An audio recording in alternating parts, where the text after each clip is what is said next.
to the Silent Hill Ascension pre-show. Can you believe it? Still Layla, and over there is our good friend Eduardo. Eduardo, would you do me the honor of taking us through the run of show? Absolutely. Our production team is always awesome. Gonna get that up on screen for our lovely audience. So today we got, as usual, pre-show Mondays, Wednesdays, and Fridays at 5:40 p.m. Pacific. The show at 6 p.m. Pacific, as you're used to this. But the big thing that is not there on your screen, but will be happening, is an interview with Wilma Rachel Rivera. So very much looking forward to that with you, the audience. I'll be in our post-show. Now, Layla, Silent Hill Ascension, let's tell our lovely audience what it's all about. If you're joining us and you don't know what Silent Hill Ascension is, don't worry, I gotcha. Silent Hill Ascension is a socially interactive streaming series where all of you collectively shape and experience its evolving story. Collaborate and compete with others to try and make the choices you want. When each decision ends, that choice locks in as canon, and that is the version of the show everyone sees. A canon story shaped by you, the participating audience, every day. Production is going to throw up our setup scene for today, where Krista swears that she didn't send the intruders to kill Faith, and Rachel must choose whether or not to believe her.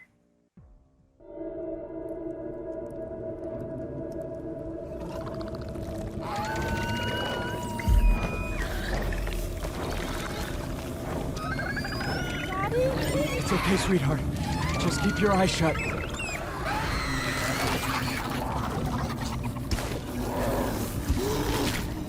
Eric, what the fuck is happening?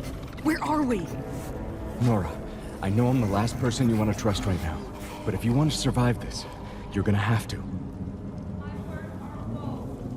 My deeds are rot. I am blighted, but I am not lost. By hallowed blade I draw out my affliction. My words are woe. My deeds are rot. How are they in this place with us? I don't know, but we can't let them see Faith. Are they Faith's followers? I think they're Foundation. They aren't anything anymore. Just more souls lost to the withering. Stay away from us. Eric, You sent people to my home to kill Faith. No, I sent them to bring Faith back to the Foundation, to keep her safe. Despite everything, I still care about you both. Hate forms my branches. Fear, my roots. I never meant to hurt Faith. I swear it. Please, I can help her. I am blooming. Please, believe me.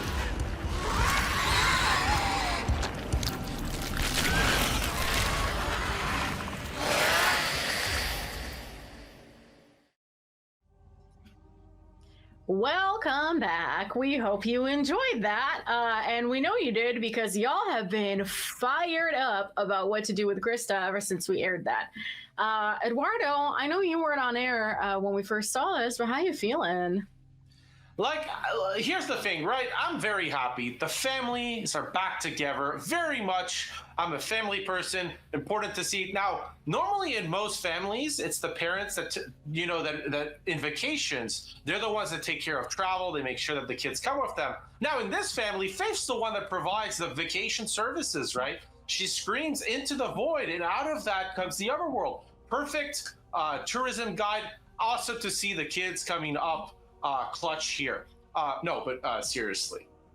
One of the big things, though, right, Layla, is Krista is, a really hard character to figure out at this spot.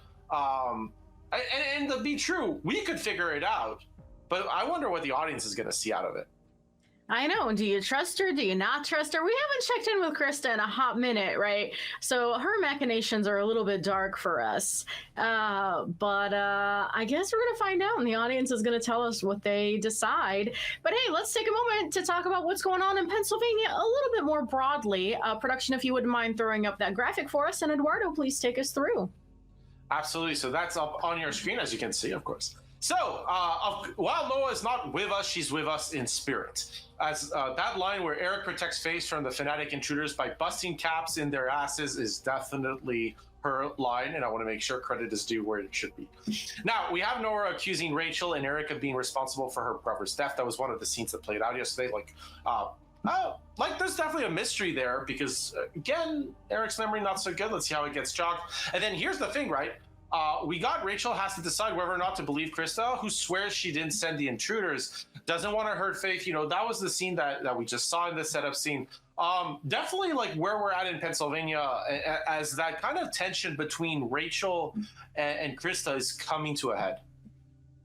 That is all very, very, very true. And the thing with Krista, too, is funny because, again, we haven't checked in with her in a hot minute, so we really don't know like what's transpired between her and the Foundation members between when we last saw her and now. And listen, the things in Pennsylvania have been moving faster and faster and faster and faster and faster. Same with Norway, right? Every single day and every single time we check in with them. So who's to say? Maybe she has, found her power in being a fanatical cult leader that chases down children. We simply don't know. She's capable of it, right? She's a girl boss.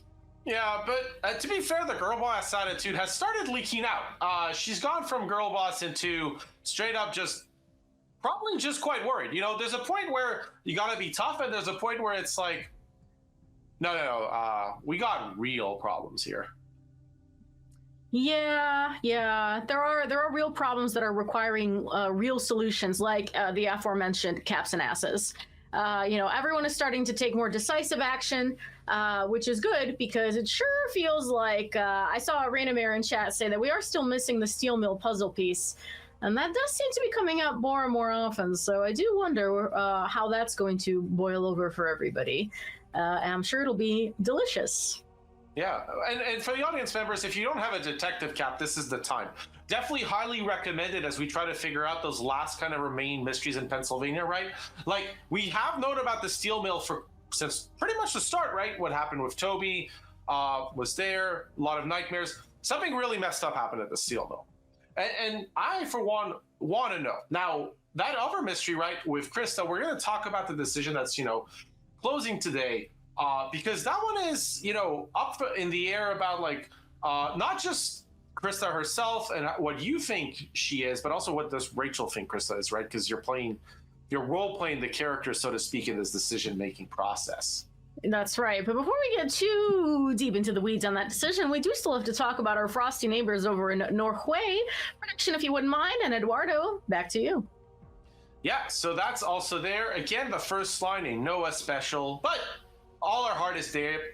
Do I still have it? I normally have a kit. Layla, you have two fans, right? I lost my fan, so you need to have both for me. Oh no, they're all packed away in my bag because I took them to Pennsylvania with me. All right, we're gonna have to do a classic. Ship Hagrid has sailed. Astrid professed her love back to Hagen. Now, there we go. Now, we got one. We got at least one. We gotta try. Now, Astrid and Hagen confront the monster holding Orson. That was a pretty hefty scene, like a long time. If you haven't had a chance to see it, definitely go back and watch it. Pretty hefty action scene. But as Astrid and Hogan head back to the farm with Orson, they hear noises ahead of them in the fog. Kind of interesting for us, right? We got the mother, the lover, and the problematic child, a classic sitcom. The lover, the mother, and the Holy Spirit.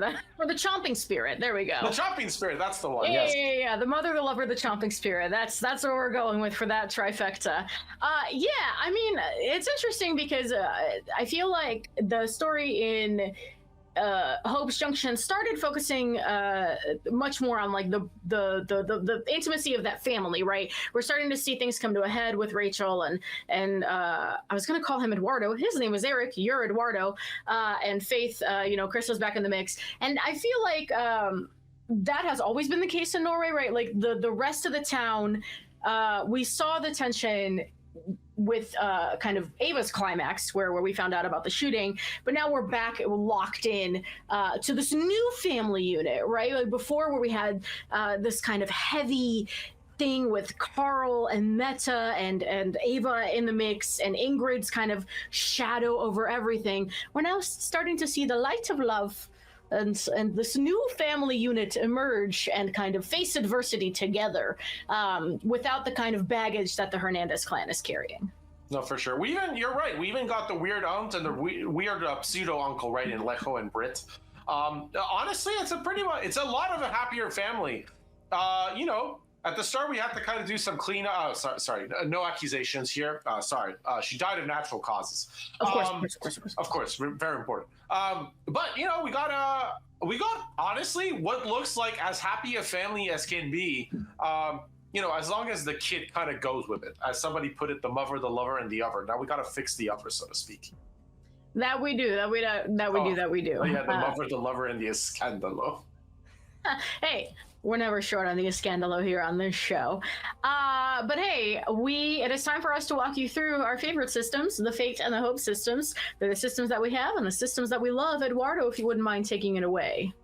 Sure. So the big thing here, right, is all that we've been doing, all that you and the audience have been doing is essentially those decisions, those endurance scenes, those puzzles, they're contributing to wherever the characters that you have been watching on your screen are going to essentially face redemption, suffering, or damnation as we close the book on Silent Hill Ascension's story and end its canon. Now, as a result, their fate is decided across the whole length of what you've been seeing, but when their time comes, their hope has to be high enough for them to survive a crucial story moment. That it does. And listen, we're all here. We all know how stories work. We all know it's been a hot minute since we've seen an outcome for a character, right? And that means there are probably some looming in the near future. And so, I'm looking at these fates and these hopes as we look at the open decisions and as we come out of the endure streams. And I've noticed Astrid's is quite high, but there are some that are maybe not so high. Yeah, that's actually a good point. We can even check that. And audience, if you're ever curious about this, if you click the little eye when you go in past decisions, that's where you can check it. Astrid, looking nice and strong. Brit, fan favorite, looking even nicer, so to speak, right, on that redemption path. We got Rachel, who's really in the middle. Like, it says negative, but it's like this. And then Eric, a lot worse. All that Morgie, not the biggest fans and stuff as a result here. One of the things that's actually, one of the consequences, I think, by the way, of hiding the decisions is we can actually root for the redemption choice to get figured out, right? Because now it's like a reward. It's like before we didn't know. We knew rather. So like you kind of wanted to see some variety, some spice, because that's normal. We like seeing spice as developers of the thing. But we go with what the audience does. Now that it's not known, we can highly root for the, so to speak, redeeming ending because the audience has to figure it out. That's true. And the fun part of this experience is that, listen, I love to save scum in games, but you can't do that here, right? Because we're live. Hey, if we, let's talk about the decision closing today. Production, we have a graphic for this one. And Eduardo, you're doing such a great job reading. I'm going to keep asking you to do it. Sure. So here, how will Rachel react to Krista's denial? Again, a fate decision here. We even left the fate, which I like. So the thing is here, we got take her prisoner, believe her, or leave her for the monsters. Right now, I see that it's actually quite close between all of these. Looking at the amount of influence points, the edge is about 800,000 between the options, though. So if things don't change in the next 10 minutes, we're going to see Rachel take Krista prisoner. Which, you could believe her, you could leave her for the monsters, or you could take her prisoner, I think. Yeah, like, I feel like I can kind of tell which one is which here. But, like, I actually don't know which one is which, by the way. I haven't spoiled myself. But, the big thing here is I kind of like this decision from the audience if it holds, because I like this perspective of we can't be sure. No, we can't be sure. And who knows? Maybe leave her for the monsters is the redemption choice. Maybe it's not. we're in the pits of the horror. We are getting into the center, the gooey ooey blood splatter practicals, red dyed corn syrup middle. And that means the morality of the things we are doing, so to speak, is getting foggier. And that's fun, Eduardo. We love it. We love a little fun. We love to test our characters. We love to put them through little trials and see how they come out on the other end. Perhaps intact, perhaps forever changed, perhaps for a good cause, perhaps for a bad one. We really don't know. And the audience has to decide, and we're just kind of along for the ride, which is the way I like it. And of course, if it's Barbara, perhaps it's just waste management. But, she was truly a snack. That was a character I was very delighted to see chomped away. Now, I feel like there's a lot of meal-themed endings. She got chomped up, and then we had some Met barbecue. Yeah. Well, yeah, the meta thing, Carl found happiness. So, and it was good while it lasted. And, at least there was a clear sign Carl had to move on. And that's true. Carl couldn't make necessarily the decision to move on. But that's where the oven came into play. The immolator sorted that out. Immolator, strong friend for Carl in that spot. Absolutely. Though if I was faced with him, I would see if maybe he'd do me a solid and grill me some kebabs on that beautiful head of his. Just a reminder that in our post-show, there's going to be an interview with Wilma Rachel Rivera, and she's a delight. So, guys, please look forward to that. Speaking of the show, Eduardo, it is almost time. That means you have the pleasure of walking us through the endurance scene.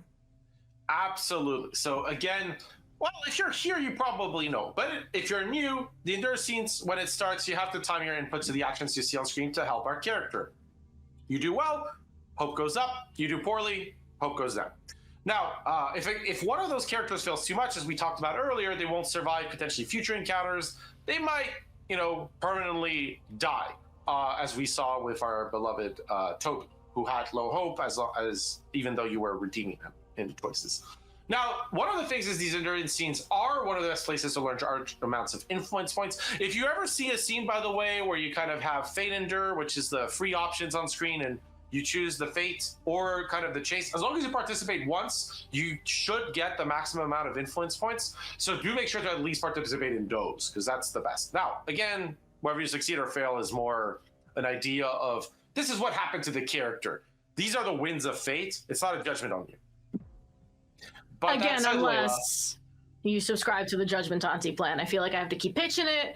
That's our side hustle, me and Noah. If you want to be judged, just send us a vibe. We'll get that for you. So Judgy Auntie, I would like you to recap. I've been reading a lot. I want you to recap what's been going on. Judge the story. Judge the story. You don't want me to do. You don't want to know what I think of these people and their crisis. As a producer, what I think of their crisis management skills. But hey, listen. In Pennsylvania, the family is in the other world. There are cultists there ready to either worship or hurt faith. We're like not entirely sure. Vibes are off at least. And then we're faced with a decision on whether or not we want to believe Krista about what she said her intentions were. Meanwhile, in Norway, we have this brand new, loving, wonderful family unit traversing the town and, hopefully kind of maybe possibly looking to leave it, but not having a great success rate, unlike Carl, who got out on the Caribbean, was it Royal Caribbean Express, over to wherever he goes. So, a lot to do, lots to talk about. After the show, again, just a reminder, we will see Rachel's voice actress, Wilma. But until then, Eduardo, give us your catchphrase. Oh, mine, toot. Is that the one? I don't know. No, I was going for the foggy thing, but that works. Celebrate show. That's later, right? The fog. So as the curtain lifts, the fog will descend and allow us to welcome into our story. The show for tonight is just about to start. Lila and myself will have to recuse ourselves. It's Schrodinger's choice on which one of us comes back to be with Wilma. So you'll have to stick around to see who that is, but one thing's for sure, you will see Wilma and you'll hear that. So we're going to leave you to enjoy the show. Take care.